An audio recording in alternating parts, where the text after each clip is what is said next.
Hello YouTube. Aujourd'hui, on se retrouve pour une vidéo sur Genshin Impact. Ça fait 3 mois que je me suis mis au jeu et après un peu d'investissement de temps, même pas mal de temps de jeu, j'ai plutôt bien avancé. Du coup, aujourd'hui, on dresse un petit peu le bilan de tout ce que j'ai pu faire dans ces 3 mois.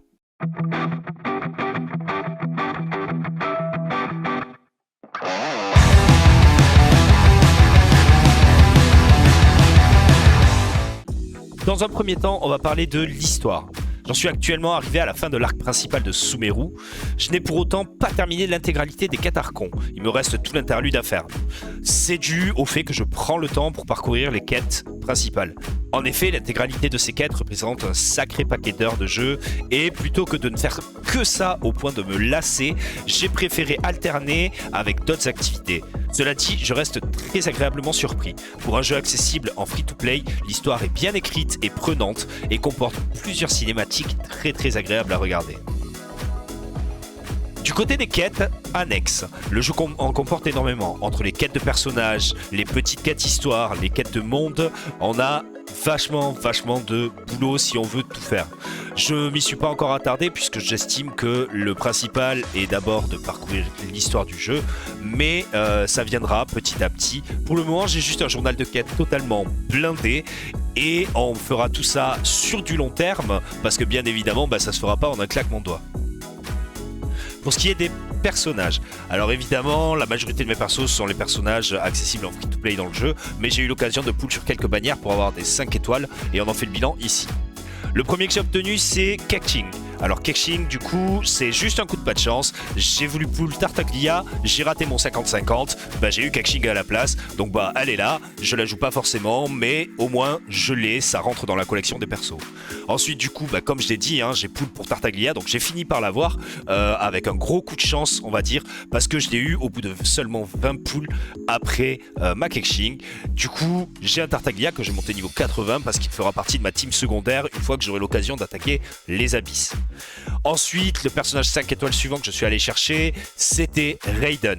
Alors pourquoi Raiden ? Parce que c'est un perso totalement OP qui est capable d'oblitérer l'intégralité du jeu, qui m'a été conseillé énormément ou dont j'ai vu beaucoup de bien sur le web. Donc je me suis dit que s'il y avait bien une bannière sur laquelle il fallait que je pull en tant que jeune joueur sur le jeu, c'était celle-là. Et franchement, je suis pas déçu du voyage. Donc le perso est monté niveau 90, elle a une arme 90 dont je ferai le tour après aussi. Et elle est vraiment OP dans ma compo principale qui me sert à explorer le jeu. Dernier perso 5 étoiles que j'ai eu, et celui-là, c'est juste un perso que j'ai obtenu sur la bannière permanente. À force de pull, j'ai fini par arriver à la pity. C'est Jin, qui du coup est un healer anémo que je ne joue absolument pas pour l'instant, mais qui peut-être un jour pourra rentrer dans une de mes compos.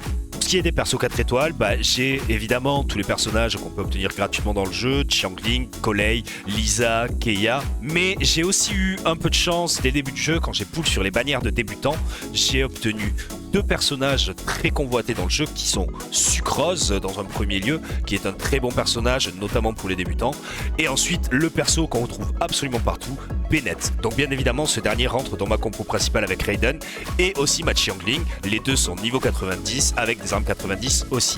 Ensuite autre perso passe-partout que j'ai dans les 4 étoiles, c'est Xingqiu. Du coup, Xingqiu, j'ai pas eu la chance de le récupérer tôt sur les bannières perma ou sur les bannières temporaires, mais du coup, j'ai pu l'avoir avec l'événement du Festival des Lanternes et le ticket 4 étoiles gratuit qu'on a eu. Je me suis dit que s'il y avait bien un personnage parmi tout ce qu'il fallait, c'était celui-là parce que vraiment, on peut le trouver dans énormément de compos. Pour ce qui est des autres persos 4 étoiles, actuellement, j'ai rien que je joue particulièrement, mais bien évidemment, il y en a qui vont rentrer dans mes compos secondaires. J'ai Rosalia qui sera jouée avec mon Tartaglia très probablement. J'ai la voyageuse que j'utiliserai. Alors c'est un 5 étoiles certes, mais bon c'est le 5 étoiles de base, alors on peut considérer qu'il rentre un peu au niveau d'un 4 étoiles. Du coup donc c'est la voyageuse que je jouerai aussi. Pour ce qui est des autres 4 étoiles, pour l'instant ils sont de côté, ils font juste partie de la collection. Alors concernant les armes, commençons par le commencement. Pour ce qui est des armes 5 étoiles, je n'ai pull qu'une seule bannière d'armes actuellement, c'est celle avec l'arme de Raiden, et j'ai malheureusement perdu mon 50-50, je n'ai pas eu la chance que j'espérais, ce qui fait que je n'ai qu'une seule arme 5 étoiles qui est actuellement la Mort du Loup, une arme à 2 mains. Je ne joue malheureusement pas de personnage avec une arme à 2 mains, mais ça pourra toujours servir à un moment ou à un autre. Pour ce qui est du reste de mes armes, ce sont toutes des 4 étoiles que j'utilise sur mes personnages. Pour commencer, j'ai la prise sur Raiden. La prise, donc elle est niveau 90 et raffinement 5, vu que c'est une arme complètement gratuite. Je vous invite d'ailleurs à aller voir ma vidéo si vous voulez en savoir plus à propos. Comme, bien évidemment, ça demande juste un peu d'investissement en temps pour la pêche, bah bien sûr, je l'ai raffiné au maximum. J'ai pris le temps de faire ça, d'autant plus que c'est une arme qui convient vraiment énormément à Raiden. Ensuite, j'ai une lance de Favonius qui est sur ma Xiangling pour apporter un petit peu de régène sur les déchaînements supplémentaires. Elle est aussi raffinement 5 puisque la lance de Favonius était sur la bannière d'armes de Raiden et qu'elle m'a permis du coup de la raffiner. Ensuite, une épée rituelle pour mon Xingqiu parce que ça permet de lancer 2 fois une attaque et bah, c'est une arme qui est fortement conseillée sur le personnage. Et pour mon Bennett, une épée de Favonius qui n'a absolument pas de raffinement parce que du coup bah, je n'en ai qu'une deuxième et que j'en ai besoin de plusieurs exemplaires. Ensuite, on va avoir une arme niveau 80 qui est l'arc verdoyant, donc arme qu'on peut obtenir dans le pass de bataille et qui demande un léger investissement financier du coup, qui est niveau 80 sur mon Tartaglia, que je garde de côté pour l'instant parce que bah, mon Tartaglia me servira dans une seconde team pour des abysses. Et ensuite, eh bien, je n'ai pas d'autres armes vraiment beaucoup up. Un mémoire des rituels niveau 70 sur ma sucrose et ensuite ce sont toutes d'autres armes 4 étoiles qui ne sont pas beaucoup montées, voire pas du tout et que je garde de côté dans l'optique où potentiellement elles me serviront sur d'autres personnages. Et donc tout ça nous mène à une team. J'ai actuellement ma toute première team montée complètement 90 à l'exception de mon Xingqiu qui est niveau 89. Et du coup, c'est la nationale Raiden. Donc Raiden, Xingqiu, Xiangling et Bennett. C'est une team très très complète qui fait un taf monstrueux, notamment en open world. Je découpe absolument tout, même si je suis pas encore niveau de monde maximum, mais pas loin. Voilà, je découpe l'intégralité du jeu, c'est super confort. Ça permet vraiment d'avoir beaucoup de... Ça permet vraiment beaucoup de possibilités au niveau des boss et des donjons. Concernant les artefacts, malheureusement, j'ai pas les artefacts les plus optiques, j'ai les bons sets avec au moins 2 substats sur chaque item. J'ai fait en sorte d'avoir la stat principale. À part ça, bah, ça va demander beaucoup de farm parce que bah, les artefacts, de toute façon, c'est le gros du farm du jeu. Hein. Voilà, ça pour avoir au moins 3 substats et une stat principale, bah, ça demande un travail colossal. Donc ça viendra plus tard. Ils commencent à être bien montés, tous ils sont aux alentours de plus 16 en général, plus 12 pour les mois montés. Et ça fait vraiment un taf monstrueux aussi, ne serait-ce que les bonus de 7. Et donc on en arrive sur mon bilan perso sur le jeu, mon avis sur le jeu.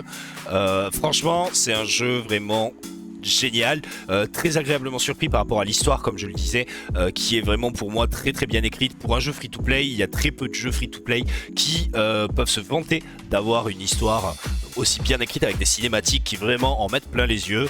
Un jeu qui demande un certain investissement en temps, mais sans pour autant être obligé d'y passer 10 heures par jour pendant des années. On peut avancer très tranquillement de façon casu parce qu'on est tout seul, on n'a pas cette notion de en ligne d'avancer, d'essayer d'avancer au même rythme que d'autres personnes, etc. On fait notre vie tranquille. Le seul hic pour moi, et encore c'est qu'un petit hic, c'est le côté bannière. En tant que free-to-play, vraiment il ne faut pas s'attendre à avoir l'intégralité des personnages du jeu. Même si on gagne tous ces 50-50, on cumulera jamais assez de primogèmes pour réussir à pull sur l'intégralité des bannières.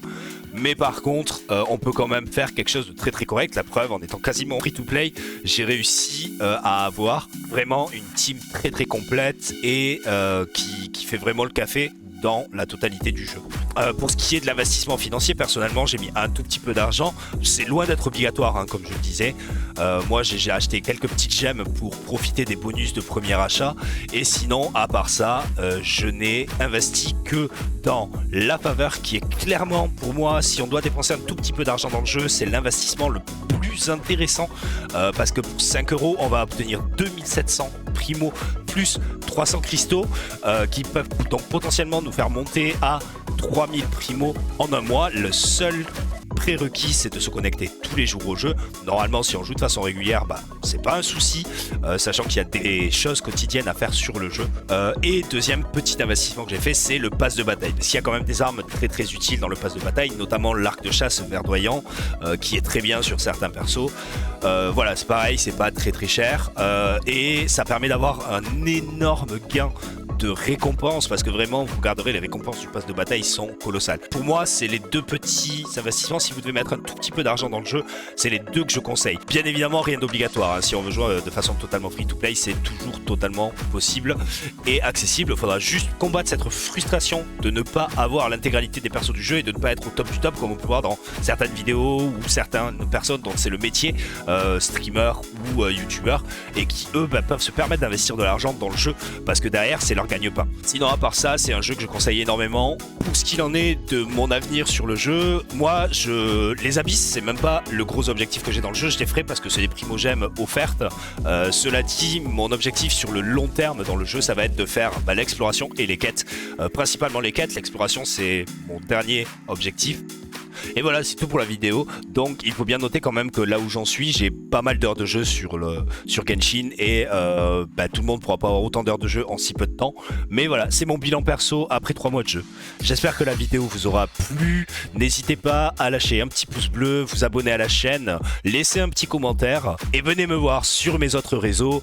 Je suis en live sur Twitch 2 à 3 fois par semaine et je poste régulièrement des vidéos sur TikTok, des tweets, bref, n'hésitez pas à me suivre. À la prochaine!